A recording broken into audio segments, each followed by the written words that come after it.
Welcome back to Defex guys. आज हम बात करने वाले हैं बहुत इंपॉर्टेंट टॉपिक पे, जो कि है mistakes in geography, NCERT geography. दोस्तों, एनसीईआरटी बहुत ही इंपॉर्टेंट बुक होती है।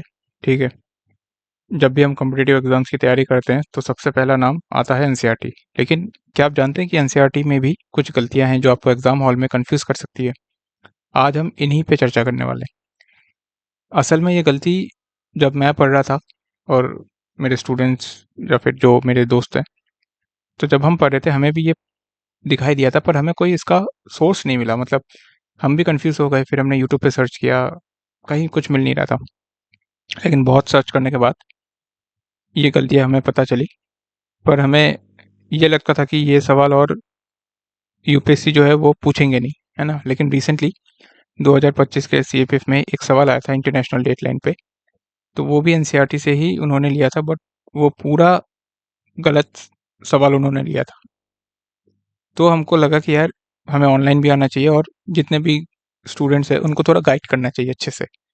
ठीक है, तो इस वीडियो का मकसद यही है कि एनसीईआरटी की गलतियों को हम पकड़ेंगे, उसका सही कॉन्सेप्ट समझेंगे। मैं आपको पीवाईक्यूज दिखाऊंगा, सारे सोर्सेज बताऊंगा, एक्सप्लेन करूंगा और फ्यूचर एग्जाम्स के लिए कन्फ्यूजन फ्री बनाऊंगा। ये सीडीएस का एग्जाम आने वाला है। अगर पहले तो पूछता नहीं था, लेकिन अभी अगर वापस से वो उस गलतियों से सवाल पूछा तो आपको उसको टैकल कैसे करना है।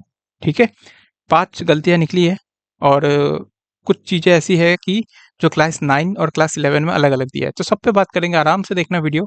ठीक है? एक बार आप वीडियो देखोगे, आप बुक में जाके उसको करेक्ट कर लोगे, उसके बाद आपको वीडियो देखने की ज़रूरत नहीं है। पर एक बार आप इसको अच्छे से देखना, ठीक है? मिस्टेक्स हैं उसको समझना, ओके? तो स्टार्ट करते हैं। उसके पहले मैं ये बोल देता हूँ कि ज्योग्राफी में बस ज्योग्राफी वाली एनसीईआरटी में ही हमें गलतियाँ नज़र आई है। बाकी पूरी ज्योग्राफी की बुक अच्छी है। अब इसको इस वीडियो के बाद ये मत करना कि सर हम एनसीईआरटी नहीं पढ़ेंगे, हमें डर लग रहा है, पता नहीं कितनी मिस्टेक्स होंगी। ऐसा नहीं है, पूरा पूरा बुक अच्छा है। बस कुछ एक फैक्चुअल एरर्स है, बस आप उसको ठीक कर लो, ठीक है? नेक्स्ट 3 बुक्स हैं, India physical, fundamentals of physical geography and practical geography. हम ये 2 बुक पढ़ते हैं बस, ठीक है? इस बुक से बहुत सारे सवाल आते भी नहीं है। 2023 और 2025 में 23 या 23 में शायद, हाँ 23 में एक सवाल आया था सीएबीएफ में, ठीक है? शॉर्टेस्ट रूट करके एक आया था कुछ, और 2025 में ही जो मैं बात कर रहा हूँ ना इंटरनेशनल डेटलाइन वाला, वो यहीं से पूछा था। लेकिन वो पूरा गलत है। मैं आपको सोर्सेस बताऊंगा। खुद यूपीएससी ने ये सवाल पहले पूछा था और वो अपने आप को ही कॉन्ट्रडिक्ट कर रहा है। मैं आपको सब कुछ एक्सप्लेन करूंगा, आप ध्यान से देखना वीडियो। सबसे पहले स्टार्ट करेंगे फिजिकल से, इंडिया फिजिकल, फिर हम जाएंगे इस पे, फिर इस पे, ठीक है? ये देखो, class 11 India geography chapter 2 page 11, ठीक है? अच्छा, ओल्ड और न्यू एनसीईआरटी में ना पेजेस नंबर का थोड़ा डिफरेंस हो सकता है। आपको कौन सा पढ़ना है? आपको 2016 एडिशन वाला ओल्ड पढ़ना है, क्योंकि न्यू वाले में ना बहुत सारे चैप्टर्स हटा दिए हैं, लेकिन यूपीएससी सवाल पूछ रही है। अगर आपको चाहिए सारे पीडीएफ, हमारे टेलीग्राम ग्रुप में हर एक सब्जेक्ट का, ज्योग्राफी, हिस्ट्री, सबका ओल्ड एडिशन वाले सारे पीडीएफ अपलोडेड है। सब सारे एनसीईआरटी अपलोडेड है, क्लास 6 से लेके 12 तक, सब सब्जेक्ट, साइंस। इनफैक्ट हमने एक बायोटेक का भी ऐड कर दिया है।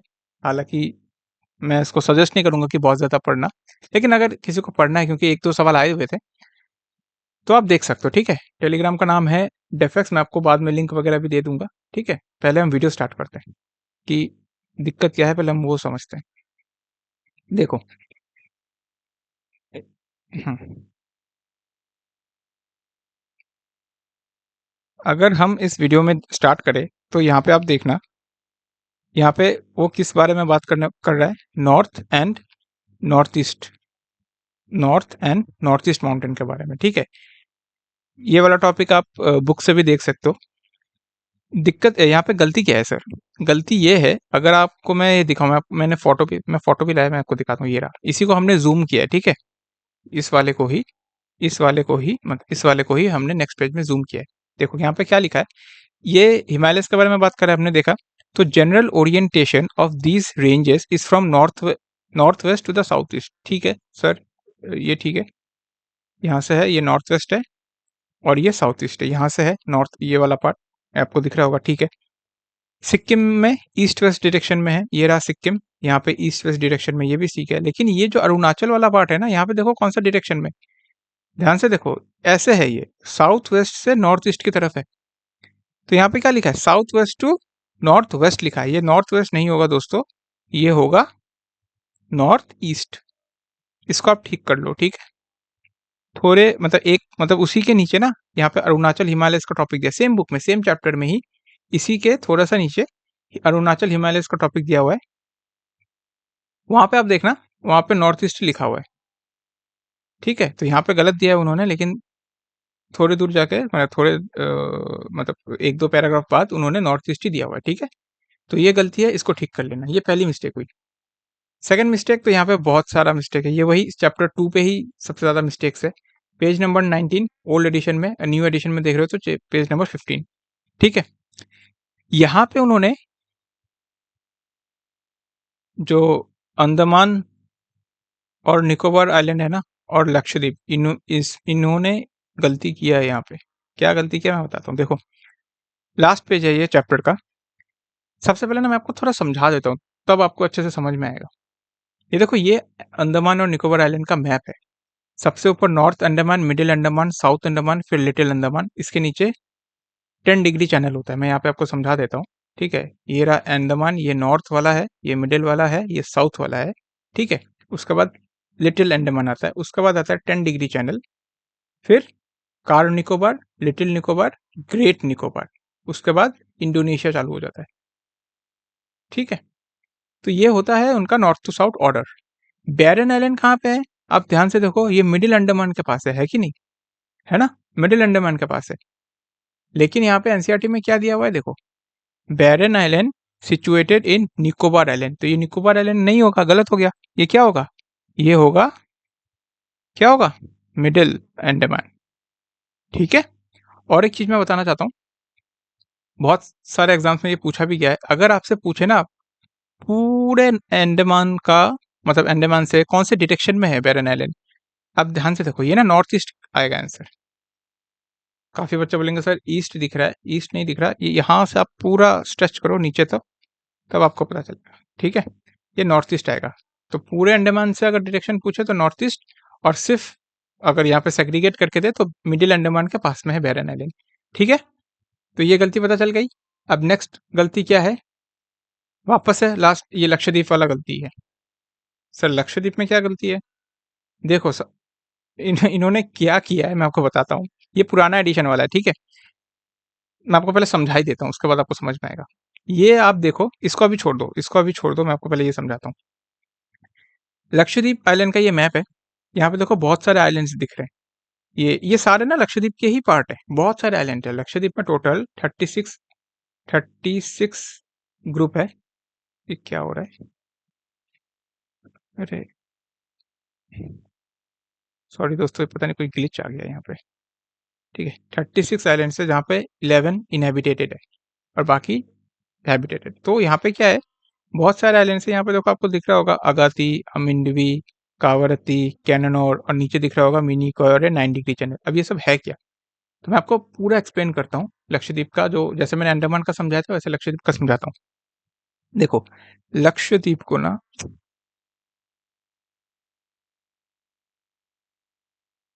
लक्षद्वीप को, ये हैंडराइटिंग दोस्तों पहली बार टैब में लिख रहा हूँ मैं, तो थोड़ा सा देखना। वैसे तो ऑफलाइन करता था, अभी अभी ऑनलाइन आया हूँ, इस वजह से। लक्षद्वीप में 3 ग्रुप में सब डिवाइडेड है। सबसे पहला है एमिनी आइलैंड्स, जो नॉर्थ की तरफ होता है। उसके बाद है कैननूर आइलैंड, 3 ग्रुप में डिवाइडेड है ये, जिसको लैकेडीव भी बोलते हैं, लैकेडीव आइलैंड्स। और सदर्न मोस्ट जो है उसको बोलते हैं मिनिकॉय, ये सदर्न मोस्ट है, और ये सबसे लार्जेस्ट भी है। ये आपको पता चल गया, ठीक है। 3 सब ग्रुप्स। अब इनका नॉर्थ टू साउथ ऑर्डर क्या है, देखो सबसे नॉर्थ में है एमिनी। ध्यान से समझना इसको, बहुत सारे बताने वाले हैं। अंडमान हो गया, अभी अभी लक्षद्वीप पे फोकस करेगा। अमिनी, उसके काफी सारे ग्रुप है। उसके बाद आता है दोस्तों 11 डिग्री चैनल।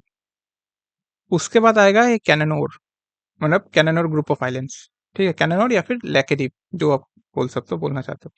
यहाँ पे आता है इंपॉर्टेंट आइलैंड, जैसे कावरती आ गया, है ना, ये सब इंपॉर्टेंट आइलैंड्स आ गए।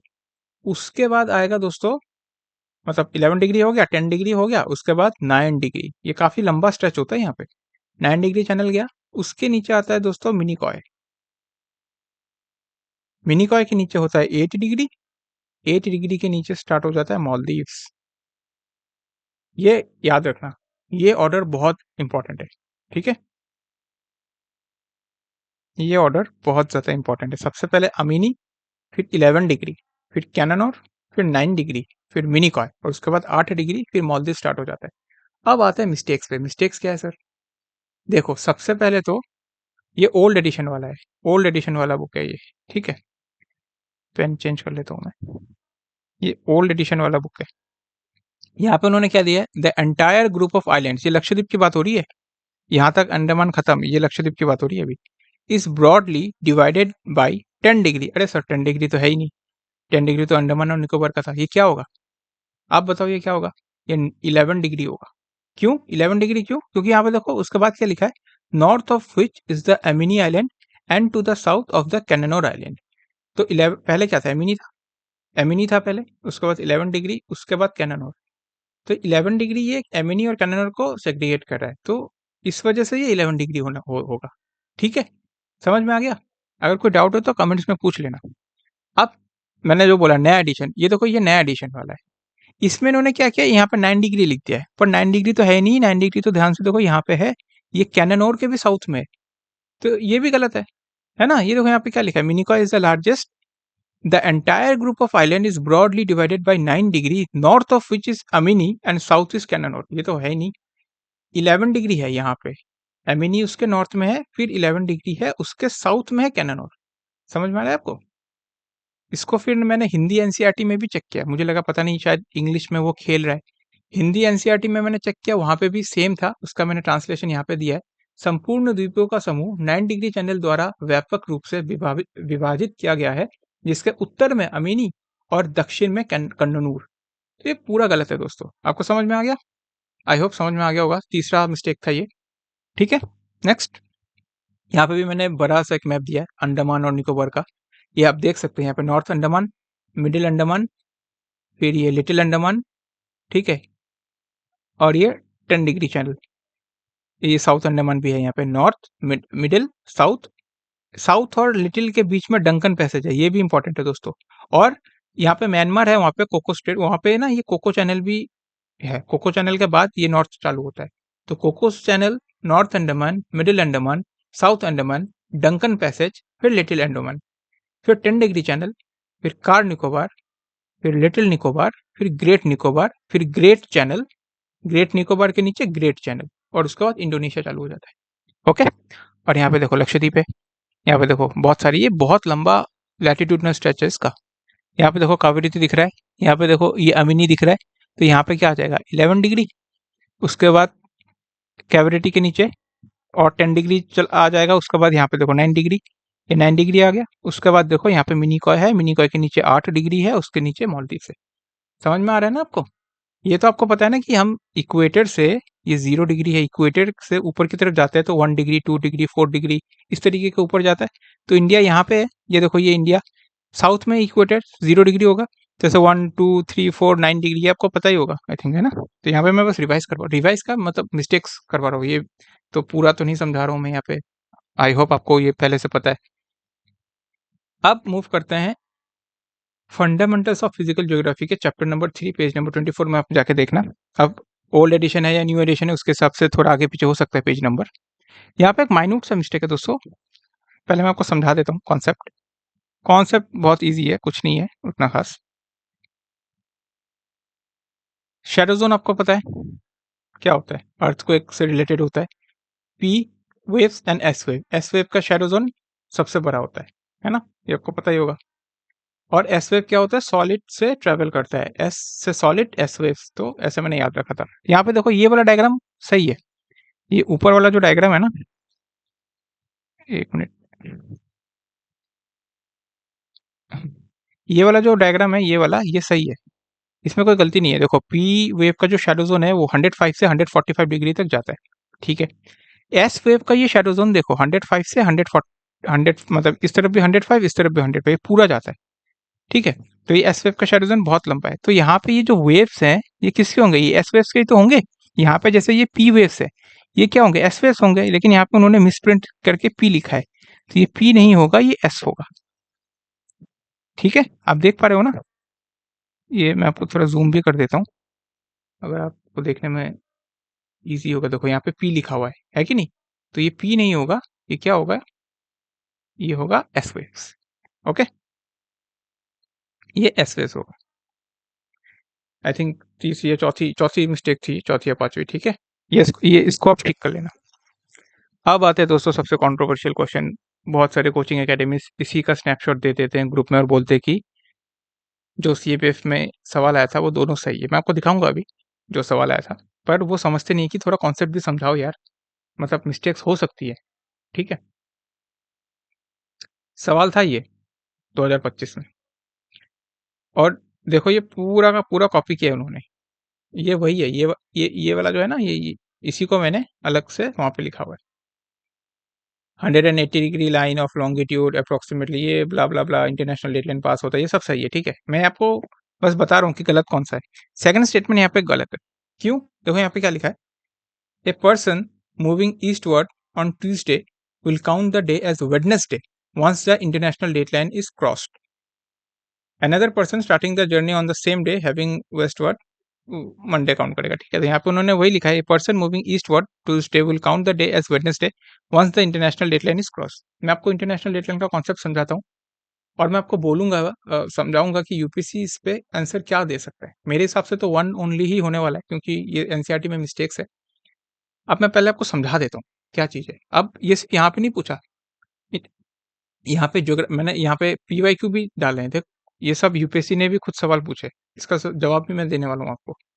सबसे पहले मैं आपको थोड़ा कॉन्सेप्ट समझाता हूँ। देखो ये क्या है, ये इंटरनेशनल डेटलाइन है, आप सबको पता होगा, ये बेरिंग स्ट्रेट है। ठीक है, this is west, this is east. जब टाइम का कॉन्सेप्ट आता है, जो हम ग्रीनविच से काउंट करते हैं, तब हम प्लस करते हैं ईस्टवर्ड, इस वजह से हमारा +5:30 है। ठीक है, ये आपको पता होगा। देखो मैं यहाँ पे ना बस मतलब मैं मान के चल रहा हूँ कि आपको बेसिक चीजें पता है, इस वजह से मैं बहुत फास्ट एक्सप्लेन कर रहा हूँ। तो यहाँ पे लेकिन जब हम डे का कॉन्सेप्ट लगाते हैं, हम क्या बोलते हैं कि when we go eastward we gain a day, है ना, एक दिन हमें एक्स्ट्रा मिलता है। और हम ईस्ट से जब वेस्ट मूव करते हैं we lose a day. I hope you agree. ठीक है, अब दिक्कत ये आती है कि बच्चे गेन को ना प्लस समझते हैं, पर आप खुद सोचो, अगर आपको एक दिन एक्स्ट्रा मिल रहा है, आप खुद सोचो, इमेजिन करो, अगर आपको, आप यहाँ पे हो, आप यहाँ पे न्यू ईयर सेलिब्रेट कर रहे हो, यानी कि 1 जन, आप पीछे चले गए, आपको एक दिन एक्स्ट्रा मिल गया, यानी कि आप इस न्यू ईयर को वापस से सेलिब्रेट कर सकते हो। तो यहाँ पे कौन सा डेट होगा, एक दिन आप पीछे चले गए, ये 31 दिसंबर होगा, यानी कि यहाँ पे संडे होगा तो यहाँ पे सैटरडे होगा, यहाँ पे मंडे होगा तो यहाँ पे संडे होगा, एक दिन आप पीछे जा रहे हो। बोलने के लिए हम बोलते हैं गेन, लेकिन हम एक्चुअली में सब्ट्रैक्ट करते हैं। डे को हम सब्ट्रैक्ट करते हैं जब हम ईस्टवर्ड जाते हैं, टाइम को हम प्लस करते हैं। यहाँ पे बहुत कंफ्यूजन होती है। ठीक है, अब मैं आपको रेफरेंस बुक दिखाता हूँ। ये है जीसी लियोंग, यूपीएससी कैंडिडेट्स इसको पढ़ते हैं, मैंने भी पढ़ा है। यहाँ पे अगर आपको ये डायग्राम भी याद है ना, तो भी आप कर लेते। Friday, midnight Friday, crossing eastward Thursday. देखो फ्राइडे से थर्सडे चला गया। यहाँ पे उन्होंने एक्सप्लेन भी किया है, a traveller crossing the international date line from east से वेस्ट, ये ईस्ट है से वेस्ट जाने वाला है, sorry this is east, this is west, है ना, ईस्ट से वेस्ट जाने वाला है, loses a day, and while crossing the date line from west to east, this is west, this is east, he gains a day. Thus it is midnight, when it is midnight Friday on the Asiatic side, Asiatic side कौन सा, India वाला side है, यहाँ पे अगर Friday है, by crossing the line eastward he gains a day, it will be midnight Thursday। समझ में आया आपको। अब मैं आपको पीवाईक्यू भी दिखाता हूँ। ये देखो 2009 में एनडीए 2 इन्होंने सवाल पूछा था, international dateline is drawn zigzag and avoid landmass, this is correct, मैंने अभी आपको बताया। International dateline 180 degree as well as 180 degree east of Greenwich, ये भी सही है। अब देखो ए शिप सेलिंग वेस्टवर्ड, बनाओ international dateline, this is west, this is east. A ship sailing westward मतलब इस तरफ जा रहा है, from Greenwich when crossing international dateline, मतलब यहाँ पे कहीं पे ग्रीनविच होगा, इसके वेस्टवर्ड जा रहा है, तो यहाँ से भी इंटरनेशनल डेट लाइन को भी वेस्टवर्ड ही वो क्रॉस करेगा। Would put back the date by a day, put back थोड़ी करेगा, क्या करेगा, प्लस करेगा ना। ईस्ट करेगा तो पुट बैक होता, पुट बैक मतलब क्या, माइनस करते, एक दिन पीछे जाते, नहीं यहाँ पे एक दिन आगे जा रहे हैं। तो 1 and 2 will be the answer, और यूपीएससी ऑफिशियल आंसर की से ही मैं बोल रहा हूँ दोस्तों, ए है इसका जवाब। ठीक है, नेक्स्ट क्वेश्चन आ जाओ। ये देखो, आईईएस एक एग्जाम होता है, 2016 में पूछा था यूपीएससी ने। एन ईस्टवर्ड ट्रेवलर, चलो बनाओ ईस्टवर्ड ट्रेवलर, यहीं पे बनाते हैं हम। अरे यार, ठीक है, ईस्टवर्ड ट्रेवलर, ठीक है, तो वेस्ट ईस्ट, ईस्टवर्ड जा रहा है, ईस्टवर्ड जाएगा तो क्या होगा, डे, डे क्या होगा, माइनस होता है, और टाइम अगर हम ग्रीनविच से कंपेयर करें, 0 डिग्री से कंपेयर करें ग्रीनविच से, तो प्लस होता है, इसका ऑपोजिट होगा। देखो क्या बोला है, eastward traveller from India crossing the international date line in order to get the correct day करना है उसको, एंड टाइम। अच्छा, डे भी पूछा, टाइम भी पूछा, ये तो बेस्ट सवाल था, बेस्ट। जिसको ये कॉन्सेप्ट क्लियर करना है ना, इस सवाल को सॉल्व करे, उसका कॉन्सेप्ट क्लियर हो जाएगा। अब the local area should turn his watch, क्या करेगा वो, अब बता, फॉरवर्ड करेगा, दोनों तो एक साथ होंगे ही नहीं, तो फॉरवर्ड भी कैंसिल, बैकवर्ड भी करना, दोनों चीज तो या तो प्लस प्लस प्लस माइनस होगा या माइनस प्लस होगा, है ना। तो ये ऑप्शन ए और ऑप्शन सी तो एलिमिनेट ही हो गया। अब ऑप्शन बी देखो क्या बोलते हैं, forward and should move his day, दिन की बात कर रहे हैं, कैलेंडर बैकवर्ड। आप बताओ, वेस्ट से ईस्ट की तरफ जा रहा है, अब बताओ कैलेंडर क्या होगा, बैकवर्ड करेगा, ऑब्वियसली करेगा, माइनस करेगा ना, तो option B is correct. Option D में क्या पूछा है, बैकवर्ड, मतलब टाइम की बात कर रहा है, टाइम को बैकवर्ड करेगा, अरे भाई टाइम को तो प्लस करेगा। And should move his day forward, forward थोड़ी करेगा, यहाँ पे अगर संडे है, ये तो सैटरडे बनेगा, 1 जनवरी है तो 31 दिसंबर बनेगा। समझ में आ रहा है। अभी तो ये कुछ नहीं है दोस्तों, अभी 2025 में वो सवाल पूछा था ना, 24 में ही उन्होंने वापस से सवाल पूछा था। देखो यहाँ पे, सिंस सीएफएफ में, since the earth rotates 15 degree each hour the time zone, ये करेक्ट है। At the international date line, अब देखो एलिमिनेट करो, A 1 is correct, definitely correct, तो बी गया, डी गया, तो 2 पढ़ने की जरूरत ही नहीं है, 2 मैं पढ़ूंगा ही नहीं, पहली बात तो। 3 इज करेक्ट, 4 इज करेक्ट, ठीक है, पहली बात तो मैं यहाँ पे पढ़ूंगा ही नहीं, तो सी इज ऑलरेडी करेक्ट। लेकिन मैं आपको सेकंड गलत क्यों है, मैं आपको समझा रहा हूँ। यहाँ पे देखो वही कॉन्सेप्ट लग रहा है, द कैलेंडर डे चेंजेस, ठीक है, इंटरनेशनल डेट लाइन क्रॉस करेंगे तो कैलेंडर का डे चेंज होगा, advancing a day for eastward travel, नहीं, क्या है, ईस्टवर्ड करेंगे तो माइनस करेंगे, सब्ट्रैक्ट करेंगे, एडवांसिंग नहीं होगा। Dropping back a day for, अच्छा हाँ एडवांस, अच्छा उस सेंस में बोल रहा है गेन कर सकता है, लेकिन यहाँ पे देखो बाद में क्या बोल रहा है, dropping back a day for westward travel. अरे वेस्टवर्ड ट्रेवल में बैक ए डे थोड़ी होता है, यहाँ पे एडवांस होता है। ईस्टवर्ड ये चेंज कर दिया, ईस्टवर्ड जाएगा तो बैक ए डे, वेस्टवर्ड जाएगा तो एडवांस ए डे। आपको समझ में आया, ठीक है, अगर नहीं समझ में आया तो एक बार थोड़ा वापस देखना, ठीक है, समझ में आ जाएगा।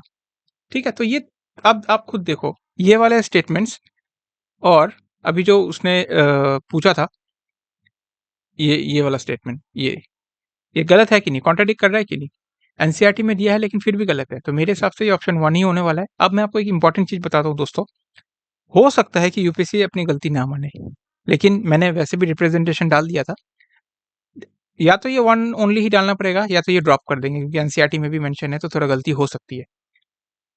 एक मैं क्यों बोल रहा हूँ कि वो गलती ना माने, क्योंकि एक बार आपको याद है एक सवाल आया था 35th अमेंडमेंट एक्ट के ऊपर, पॉलिटी का सवाल था, सिक्किम को सिक्किम को एसोसिएटेड स्टेट बनाया गया था इंडिया में, इंडियन यूनियन में 35th अमेंडमेंट एक्ट से, और 36th अमेंडमेंट एक्ट से उसको फुल फ्लेजेड बना दिया था। पॉलिटी अगर आप पढ़ोगे ना, तो वहां पे यही लिखा हुआ है 35th और 36th, 35th से एसोसिएट, 36th से फुल फ्लेज। यूपीएससी ने 35th से ही उसको फुल फ्लेज माना था, उसका आंसर किया था, तो सब शॉक थे। इस वजह से मैं आपको बस बोल रहा हूँ, एक साल बाद जब आंसर किया आएगा तब हम चेक कर लेंगे। मेरे ख्याल से तो ये 1 ओनली ही होना चाहिए, क्योंकि ये पूरा पूरा मिस्टेक है, यूपीएससी ने खुद अपने क्वेश्चन में पूछा था। ये देखो आप देख सकते हो 3 सवाल जिसमें वो कॉन्ट्राडिक्ट कर रहा है, ठीक है। आई होप आपको समझ में आ गया। अब मैं मिस्टेक्स खत्म हो गया, अब ना कुछ चीजें हैं जो अलग अलग दिया हुआ है क्लास 9 और क्लास 11 में, फटाफट हम देख लेते हैं। This things should be kept in your mind, ठीक है। सिंपल सा देखो, ये क्लास 9 और ये वाला क्लास 9 का है, ये वाला क्लास 11 का है। चैप्टर 5 में आप जाओगे नेचुरल वेजिटेशन चैप्टर पे, tropical evergreen forest, deciduous forest, thorn forest, ये आपको मिलेगा। थॉर्न फॉरेस्ट वाला निकाल देना, क्लास 9 में, और 11 में भी चैप्टर 5 में जाओगे, ये थॉर्न फॉरेस्ट वाला आप निकाल लो, नेचुरल वेजिटेशन चैप्टर, ठीक है। गलती क्या है सर? देखो ये क्लास 11 वाला स्नैपशॉट है, उसी को जूम किया है, जूम इन किया है, और ये क्लास 9 वाला है। सिंपल सा रेनफॉल। क्लास 11 में लिखा है कि tropical thorn forest receive rainfall less than 50, और क्लास 9 में लिखा है tropical thorn forest receive rainfall less than 70। अब सर आप तो कंफ्यूज कर रहे हो सर, मैं खुद कंफ्यूज हो गया था और मेरे को समझाने वाला भी कोई नहीं था। तो सर मैं कौन सा सॉल्व करूँ? मेरा सजेशन ये है कि आप इसके साथ जाओ, 70 वाले के साथ, ठीक है। क्यों? देखो एवरग्रीन वाला आपको पता है 200 से ज्यादा होता है। फिर हम डेसिडियस में आते हैं, वहां पे होता है 70 से 200।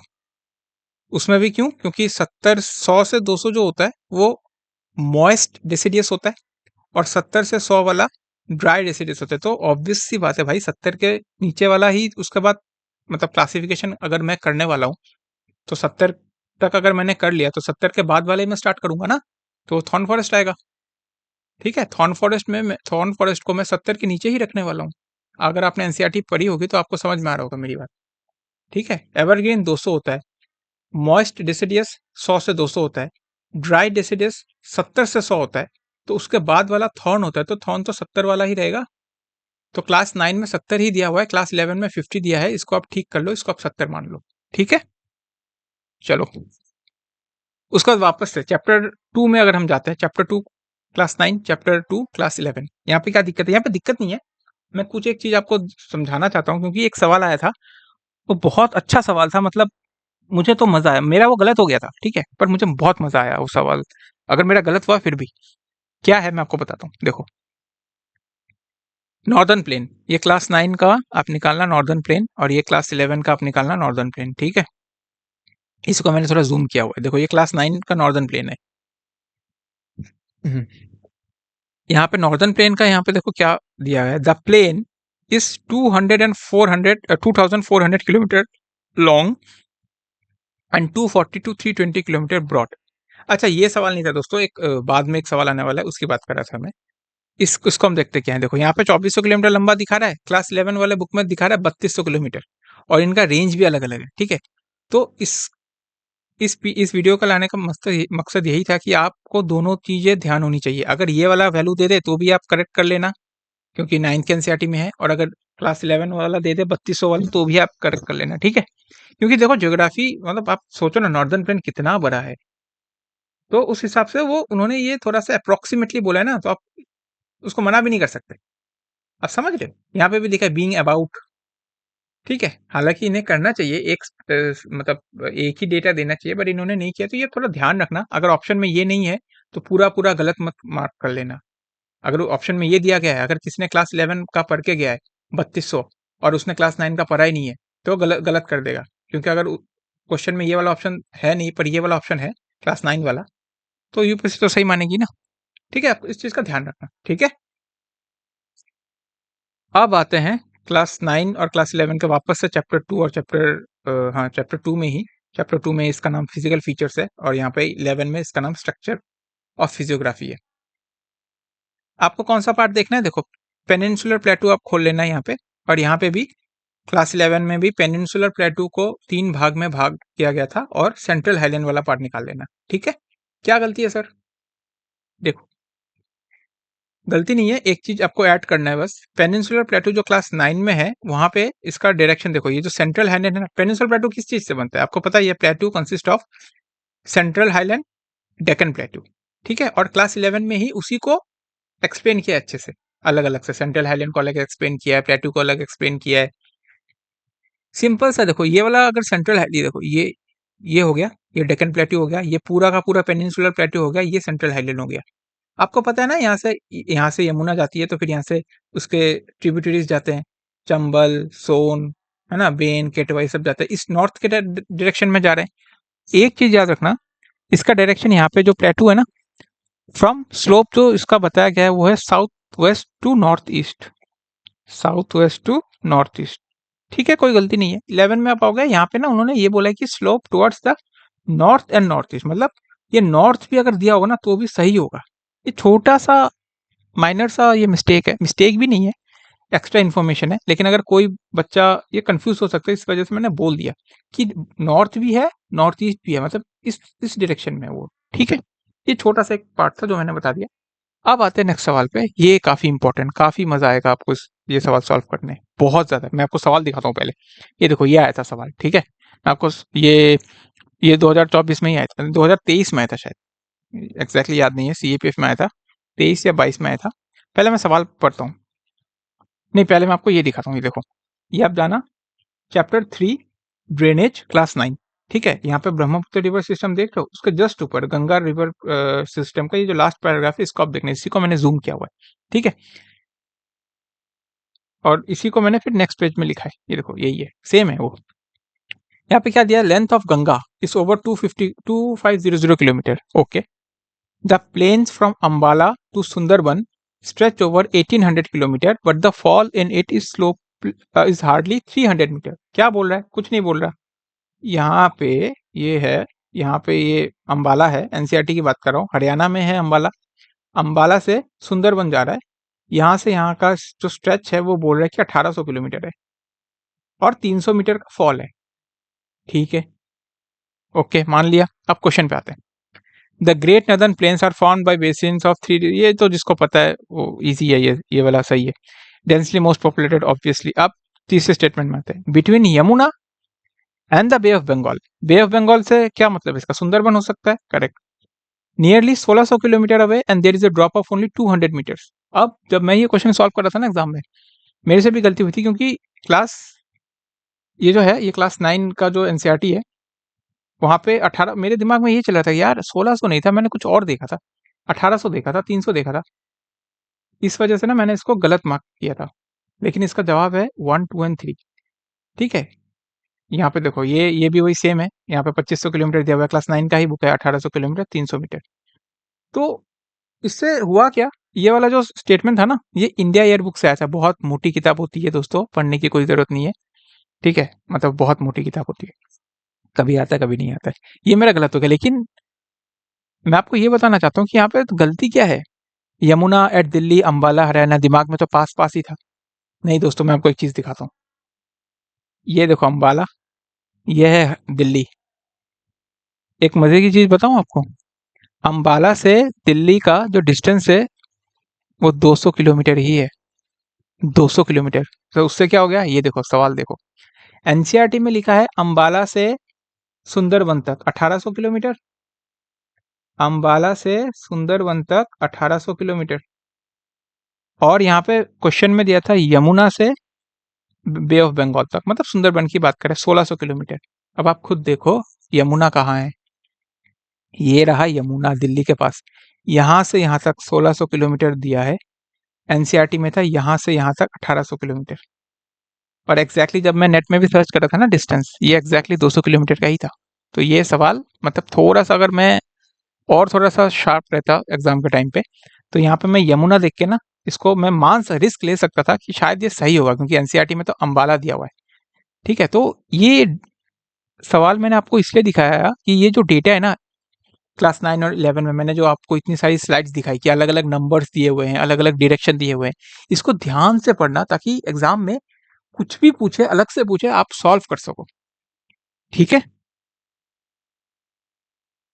थैंक यू दोस्तों, ये था पूरा का पूरा। अगर आपको कोई भी डाउट है, आप कमेंट्स जरूर आप कमेंट कीजिए, ठीक है। ये चैनल भी नया हुआ है, नया बना है, मतलब ये तीसरा वीडियो है, तो आप हमारा चैनल ज्वाइन कर सकते हैं, डेफेक्स, ठीक है। टेलीग्राम में आप सर्च कर सकते हैं डेफेक्स, या फिर लिंक भी दे दूंगा, वहाँ पे लिंक का नाम है डिफेक्स इनिशिएटिव। आप क्लिक करोगे, आप सीधा चैनल पे, हम चैनल में क्या कर रहे हैं, हमारे चैनल में सारे पीवाईक्यूज विथ ऑफिशियल आंसर की यूपीएससी का अपलोडेड है, सारे एनसीईआरटी अपलोडेड है। और बीच में हमने अभी अभी थोड़े दिन पहले ही बनाया था, तो हमने सोचा था कि 2016 से ना 2025 तक इंग्लिश के टॉपिक वाइज हम अपलोड कर देंगे, क्योंकि देखो जीएस का भरपूर मटेरियल सबके पास है। कोई कोई बच्चा क्या होता है, इंग्लिश प्रैक्टिस करना चाहता है पर उसमें मिलता नहीं है। तो जैसे 2020 के topic wise filling the blanks, idioms and phrases, synonyms, antonyms को टॉपिक वाइज हमने अपलोड किए हुए हैं। तो हमने कोशिश किया था 2016 से, पर अभी ऑब्वियसली उतना टाइम नहीं है, इस वजह से हमने 2020 से अपलोड किया है। तो 2020 हो चुका है दोनों पेपर, 2021 हो चुका है दोनों पेपर। ये आप जा सकते हो, आप पिन्ड मैसेज चेक करना, पिन किए हुए मैसेज पे क्लिक करना, आपको टॉपिक वाइज सारे सब्जेक्ट्स मिल जाएंगे। आप बस बैठो आराम से, खाना खा के आराम से रात में एक बस बैठ के सॉल्व करते रहो, और सारे आंसर की यूपीएससी से मार्क किए हुए हैं, यूपीएससी का जो ऑफिशियल आंसर की ना वही मार्क किए हुए हैं, ठीक है। सो थैंक यू दोस्तों, और all the best serious exams के लिए, अच्छे से पढ़ते रहिए। कोई डाउट है आप कमेंट में कमेंट कर दीजिएगा। वीडियो कैसा लगा बताना, पसंद आया तो लाइक कर देना एक, ताकि हमको पता चले कि यार ठीक है, हम थोड़ा जो वीडियो बना रहे हैं आपको हेल्पफुल हो रहा है वो, ठीक है। और सब्सक्राइब भी कर लेना अगर आपको अच्छा लगा तो। सो ऑल द बेस्ट, जय हिंद, थैंक यू।